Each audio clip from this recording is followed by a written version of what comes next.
ছাত্ৰনেতাৰ কুকাণ্ড ছাত্ৰনেতাৰ অত্যাচাৰত ঘৰ এৰিবলৈ বাধ্য এগৰাকী মহিলা এও প্ৰাঞ্জল দেউৰী সৰু অসম দেউৰী ছাত্ৰ সন্থাৰ সভাপতিয়েও কিন্তু সভাপতি ৰূপী এইজন প্ৰাঞ্জলৰ কৰ্মকাণ্ডৰ কথা শুনিলে আপোনাৰ চকু কপালত উঠিব আমি নকওঁ ভুক্তভোগীৰ মুখেৰে শুনক তেওঁ কুকৰ্মৰ কথা এতিয়া মোৰ মেইন সমস্যাটো সৰু অসম দেউৰী ছাত্ৰ সন্থাৰ সভাপতি প্ৰাঞ্জল দেউৰী সেই সংগঠনৰ মূল মানুহ বুলি কয় প্ৰাণৰ ভয় দেখাই মোক মাৰপিটো কৰিছে আৰু যিখিনি মাটি মই কোম্পানীৰ কাৰণে মানে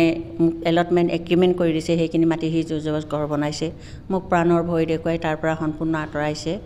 আৰু যি দুটা ৰুমত মই নিজৰ জীৱনৰ জীৱিকা অৰ্জন কৰি খাই আছোঁ সেই দুটা ৰুম মোৰ বহুত অৱস্থা বেয়াৰ কাৰণে এবছৰৰ কাৰণে দিছিলোঁ তাত এতিয়া সি সম্পূৰ্ণ জড়িত হৈ মোক মাৰপিট কৰিবলৈ দিছে কিয় হ'ব দিয়া নাই গতিকে ইয়াৰ ক্ষেত্ৰত প্ৰাঞ্জল সৰু অসম ছাত্ৰ সন্থা দেউৰী ছাত্ৰ সন্থাৰ সভাপতি প্ৰাঞ্জল জগৰীয়া বুলি মই স্পষ্টভাৱে জানিছোঁ এইগৰাকী মহিলাই 1980 চনতেই স্বাৱলম্বিতাৰ নিদৰ্শনেৰে চিলাপথাৰত গঢ় দিছিল দিব্যজ্যোতি ইণ্ডাষ্ট্ৰী কঠোৰ সংগ্ৰামৰ মাজেৰে 8গৰাকী সহযোগীয়ে আৰম্ভ কৰা শিল্পী উদ্যোগটিত পৰৱৰ্তী পৰ্যায়ত জড়িত হৈ পৰিছিল 800ৰো অধিক মহিলা কিন্তু কেৱল মাটি আৰু ঘৰটোৰ স্বাৰ্থত মহিলাগৰাকীক দীৰ্ঘদিন ধৰি শাৰীৰিক আৰু মানসিক অত্যাচাৰ কৰি আহিছিল এইজন ছাত্ৰনেতাই উপায়ন্তৰ হৈ মহিলাগৰাকীয়ে জীৱন আৰু নিৰাপত্তাৰ স্বাৰ্থত আশ্ৰয় ল'বলৈ বাধ্য হৈছে বৰদেউৰী গাঁৱৰ সম্পৰ্কীয়ৰ ঘৰত মই ভয়ত হেপেটা মাৰি থাকোঁ ভয় কৰোঁ খুব মানে ওলাবই নোৱাৰোঁ আনকি মোৰ পৰিয়ালৰ লগতো মোক থাকিব দিয়া নাই কিমান ভয় দেখাইছে তোমাৰ পেহীত থাকিব দিলে তোমালোকৰ ঘৰটোকে ধ্বংস কৰি দিম আৰু গোটেই আঁচোৱাল পৰা মাৰি পেলাব সেনেকুৱা কৈ আছে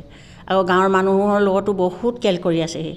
গতিকে তাৰ কেলবিলাক গোটেই গাঁৱৰ মানুহ জানিছে বাৰু এতিয়া তথাপিও মই সেই গাঁৱৰ মানুহৰ ইত্যাদি সহায় পাই মই আজি ইয়ালৈ গুচি আহিছোঁ মোৰ পৰিয়ালৰ মানুহ ইমান ষ্ট্ৰং বা খালচাৰ মানুহ নাই মোক অকলশৰীয়া পাই সেই মাটিখিনি ল'বতে তেওঁ মোক আজি 2002 চনৰ পৰা বাবুকি মাৰি পেলাম এয়া দেখিছে নহয় মাৰপিট কৰি মাতা কিমান অন্যায় কৰিছে থাকিব নিদিয়ে কৰিছেতো এয়া এতিয়া চাওকচোন এই প্ৰাঞ্জলে ছোৱালী এজনী পইচা দি মাৰপিট কৰাইছে আকৌ এতিয়া সেই ৰুমৰ ভাড়াখিনিকো সি চাওকচোন কি কৰিছে আপোনাৰ ইণ্ডাষ্ট্ৰীৰ নাম কি আছিলে দিব্যজ্যোতি ইণ্ডাষ্ট্ৰী এতিয়া প্ৰশ্ন হয় কেৱল ছাত্ৰনেতা হোৱাৰ বাবে হাৰি যাব নেকি প্ৰাঞ্জল বৰুৱাই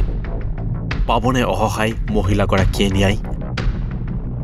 নাৰায়ণপুৰৰ পৰা চন্দন শইকীয়াৰ ৰিপৰ্ট ঈশান নিউজ